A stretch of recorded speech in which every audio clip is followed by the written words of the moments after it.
안녕하세요, 너부장입니다. 오늘 동영상은 우리 같은 일반 사용자가 서버를 사서 보면은 뭐가 다를까 하는 이야기입니다.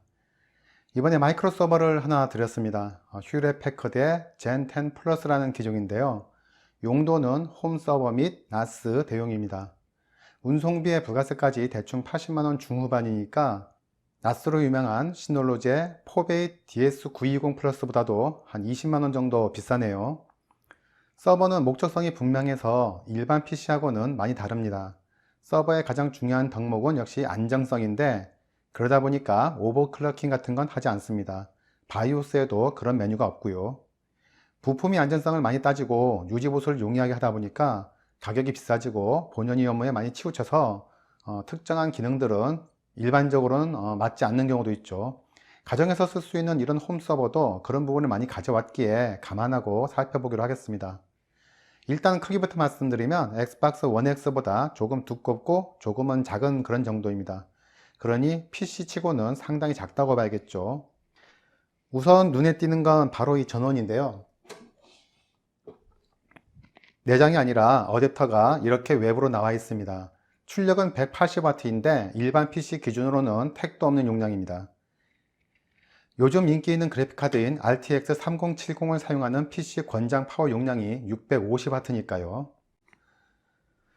전면을 보겠습니다. USB 3.2 젠2 타입의 그런 포트들이 두 개가 있고요. 우측으로는 LED가 있습니다. 더 우측에는 전원 스위치고요. 내부에 레버를 올려둔 상태라면 전면 커버를 아래를 잡고 이렇게 위로 올리면 쉽게 전면이 분리가 되는데요. 현재 4개의 SATA 포트를 가지고 있고 SATA 하드가 지금 연결이 됐습니다. SAS가 아니고 SATA입니다. 그리고 분리는 이렇게 제껴주면 바로 이렇게 쉽게 탈착이 되고요.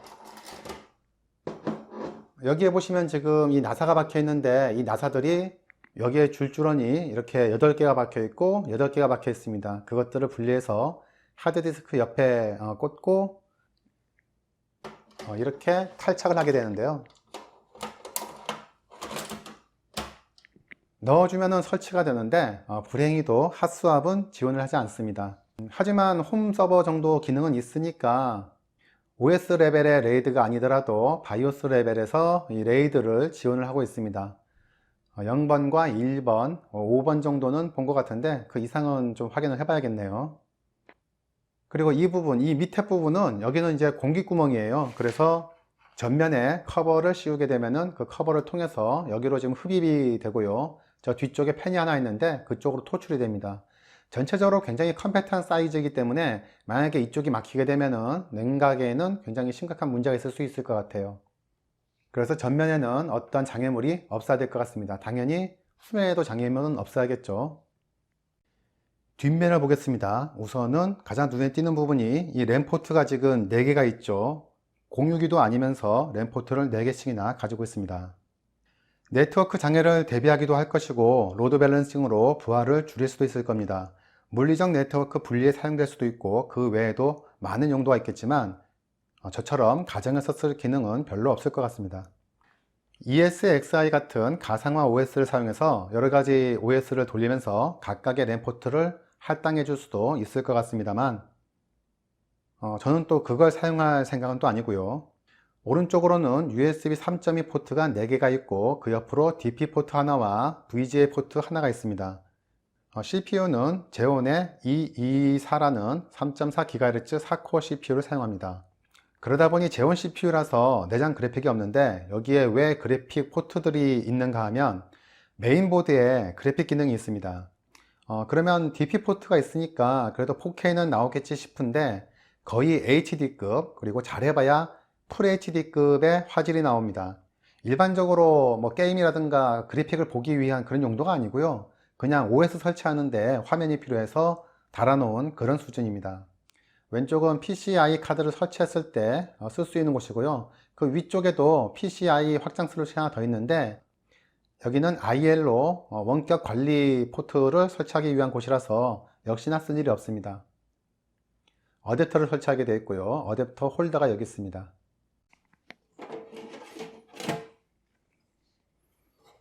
커버는 손나사를 2개 돌려서 열 수 있는데 이 뒷판을 열기 위해서는 나사를 분리해 줘야 합니다.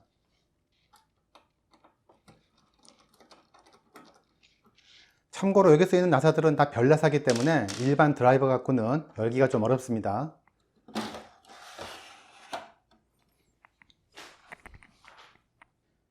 지금 처음 보이는 것이 이게 지금 냉각핀인데요. 이 밑에는 CPU가 있습니다. 그리고 이 냉각핀은 동관으로 이어져서 이 펜 앞쪽에 있는 다른 냉각핀에 열을 전달하게 되어 있죠.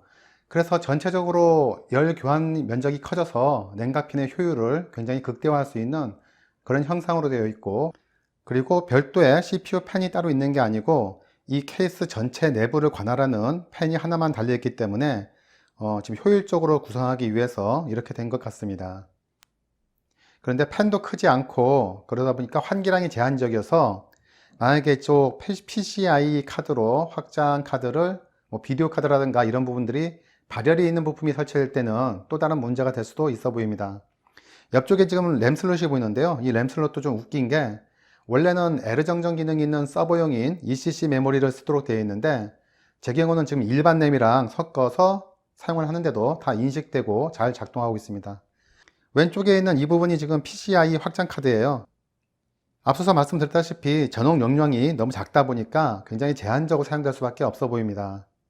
그래서 저는 NVMe 저장 장치를 달아서 운영체제 설치용으로 장치를 했는데 이것도 운영체제에 따라 가지고는 인식을 하기도 하고 못하기도 하고 그런 것 같습니다. 특히나 윈도우 서버 같은 것에서는 상관이 없었는데 프로비저닝을 통해서 인터넷을 통해서 리눅스류의 OS를 자동 설치를 할 때는 인식을 아예 못하더군요. 인텔리전스 프로비저닝에서 USB 없이 인터넷 연결만으로 OS를 설치하는 기능은 굉장히 신기했는데 나중에 보여드릴 수 있으려나 모르겠습니다. 지금 그 위쪽에도 자그마한 확장 카드를 설치하는 곳이 하나 보여요. PCI 슬롯이 있는데 이 슬롯은 원격 관리를 위한 ILO 카드를 설치하기 위한 것이라서 다른 장치는 사용할 수 없습니다. 저는 별매품이라서 사지 않아서 지금 이 부분은 쓸 수가 없네요. 이 샤시 안쪽으로도 이 보드 위에 보시면은 USB 포트가 하나 더 있습니다. 이게 닫아놓고 쓰는 건데 왜 USB 포트가 있느냐? 그것까지는 잘 모르겠지만 어떤 분은 여기에다가 ESXi 가상화 OS를 USB에 설치해서 꽂아서 사용하기도 하시더군요.